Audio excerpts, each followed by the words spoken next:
So, how to deal with fear of commitment with like your partner or yourself or your friend's partner, potential mate. And I'm going to offer some unique perspective on this subject. Let me say this: fear of commitment is 100% reasonable. That's not an issue. Show me the guy has no fear of commitment, and I'll show you a guy who doesn't believe in the concept. I mean, so the guy that comes in after a week, sweeps you off your feet. Oh, let's get married. I'm gonna love you forever, and blow smoke up your ass. That's someone who does not. Commitment means nothing. It's simply words.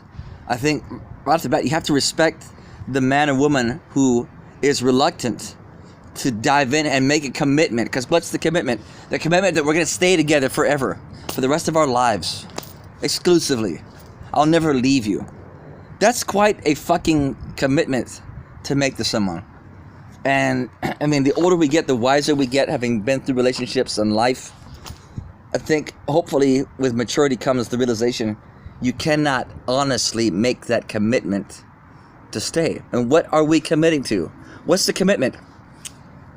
I mean, if you boil it down and disagree with me, cool, I'm all ears.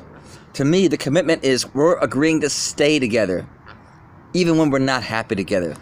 Even when the romance is gone, even when we're on each other's last nerve, when it's not working, we're still going to stay together. Because why? Because someone said that's good. That's holy. And I challenge the whole fucking basic premise of that. Why commit to stay together when it's not working anymore? When we're not happy? What's the good of that? I think, like unconsciously, we bought into this concept because it's based on the instinct to have kids, to have children, and provide a stable home for those children. So let's look at it through that, through that filter. We don't have kids. Okay, the kids are grown up. You want to do this, I want to do that. You enjoy this, I enjoy that. The conversation's gone. The spark is gone. Do not be afraid or ashamed to let it go. And I've brought this up before, but let me introduce the thought experiment again. Imagine that medical science could extend human lifespan, that we live 500 years, or 400 years, 200 years, whatever. It's the point is this: do you really think and expect that you're going to be happy, deeply happy and satisfied, and enjoy that company of that same person for all that time? Okay, what about 1,000 years? What about 5,000 years? What about 10,000 years? I think if you're a thinking, honest person, you'll admit, yeah, it's at some point, it doesn't mean you don't love each other. It just gets fucking boring. And worse, it gets annoying. Familiarity breeds contempt. So, the conclusion we draw from that, folks, is that there is a shelf life to the spark that we have. All right, romantically and just even as friends. I don't have the same circle of friends. I mean, there's still people I care about. We don't hang out like we did 10 years ago. Because why? Because our brains crave novelty, new experiences, new ideas, new people, new stimulus. Now, I can't say it can't last that long, but the odds are it's not going to last that fucking long. And that's why, I mean, I don't want someone to commit. I don't want you to promise to stay with me for any amount of time. I want you to commit. I want you to promise me that you're going to be honest with me.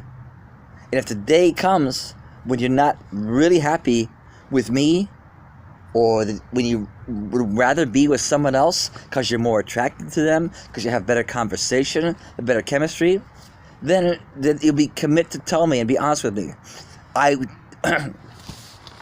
I have too much respect and love for myself to ask someone to stay out of pity, because I'm so desperate and needy and such a wuss that I need someone on my arm to make me feel whole or complete or validate me as a man. And let's be real. A lot of adults, certainly young adults, feel that way. I used to feel that way. I need that validation. Like some hot chick to validate me that I'm worthy or lovable. You're all lovable.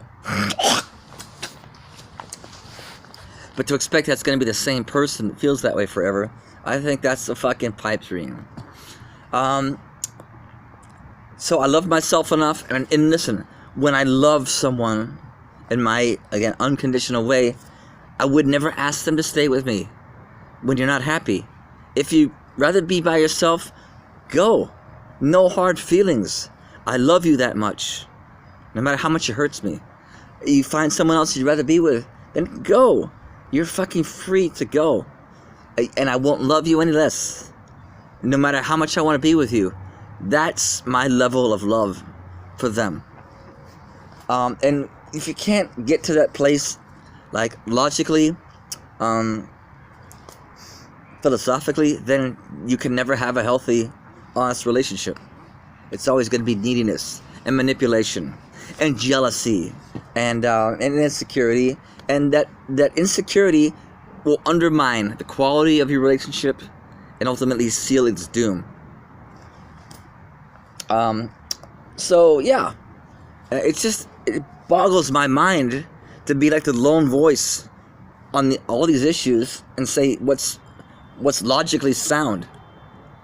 Fear of commitment is respectable and nothing to be judged. Again, show me someone who has no fear of commitment. I'll show you someone who doesn't grasp the concept. These are the jokers who dive in. Oh, after a week, oh, come marry me. I'll love you forever. I'll never leave you. I only have eyes for you. You're my everything. I would die without you. That's someone who's full of shit or just fucking naive and insecure. Beware of those people. And ultimately, I say, don't fucking commit for any amount of time. A lifetime? Ha! And so, let me add this too. We have all these people that do make the commitment. They take the plunge. The big ceremony, friends, family, God. I'm always going to love you. I take you as my wife, my husband. And I make that commitment because I'm that solid. And fucking 1 year, 2 years, 5 years, it's over. Didn't work. So what does the commitment mean? It means jack shit. It's stupid. The whole fucking premise is stupid and naive and childish. It's just words. And I did a video about that song, Enjoy the Silence by Depeche Mode. I think that was the message. It's the words, the smoke that we blow up each other's ass. About, I'll never leave you, you're the only one for me, and yada yada. I'm going to stay with you forever. And when that doesn't work out, we feel like we get cheated. Well, that's never going to work out. Any honest, evolved person could never make that fucking commitment. And I would never make that commitment. I've been with lots of women I love and respect. We're not together anymore. Didn't work. Things change. Or some new revelation comes up. It's not going to work. Guess what? I still love them. Like I love my friends and family. I'd be there for them. But in terms of like the committed partnership, it ain't fucking working. So let it go. It's not devastating. It's not a shame. I don't care how fucking cute you guys look together, because that's irrelevant. This mustache there. That's fucking irrelevant. I mean, you see these comments. Oh, you guys look so good together. Who gives a fucking rat's ass? This world is fucking dumb. I mean, I think life on planet Earth is life in hell. Diet sucks. People are dumb, disconnected. Eat bullshit diets. Chase paltry fucking goals. And live just in misery. Yeah. Don't conform to it. Conformity is death. Conform to the fucking tyranny of fools. Get sucked right down the goddamn drain and never live at all. You gotta be a rebel. You gotta take the opposite view. To stand against. Become a revolutionary. And then guess what? Boom. Transcend the bullshit. Yeah, so, that's it. Wish you well. Have a good night. Bye.